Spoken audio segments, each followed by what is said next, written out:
بسم اللہ الرحمن الرحیم۔ حدیث نمبر 4919، صحیح بخاری۔ ابو سعید رضی اللہ تعالی عنہ نے کہا کہ میں نے نبی کریم صلی اللہ علیہ وآلہ وسلم کو فرماتے سنا کہ ہمارا رب قیامت کے دن اپنی پنڈلی کھولے گا،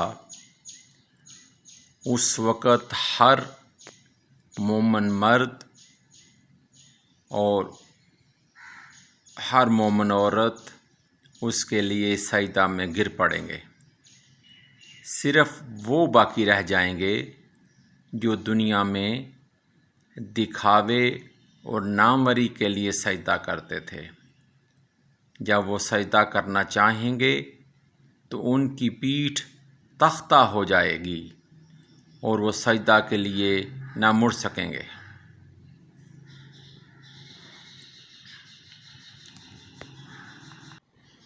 یہ ان لوگوں کے متعلق بات ہو رہی ہے جو دنیا میں نماز تو پڑھتے ہیں لیکن دکھاوے کے لیے، کہ ناموری کے لیے نام اونچا ہو جائے۔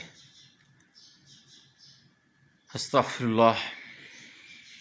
ایسے لوگوں کی نماز ان کے منہ پر مار دی جائے گی اور اللہ تعالیٰ ان کو وہاں پہ روز محشر سجدہ کی توفیق بھی نہیں دے گا۔ یہ وہ لوگ ہیں جو لوگوں میں اپنے متقی ہونے کے لیے یہ سب کچھ کرتے ہیں، لیکن اللہ تعالیٰ کو تو عاجزی اور انکساری پسند ہے۔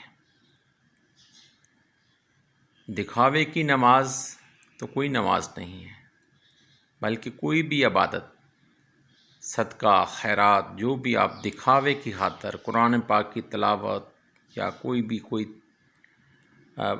پند و نصاح یعنی کہ تلقین جو لوگوں کو کرتے ہیں، وہ اگر دکھاوے کے لیے ہے تو وہ بے حیثیت ہے، بلکہ الٹا نقصان دہ ہے۔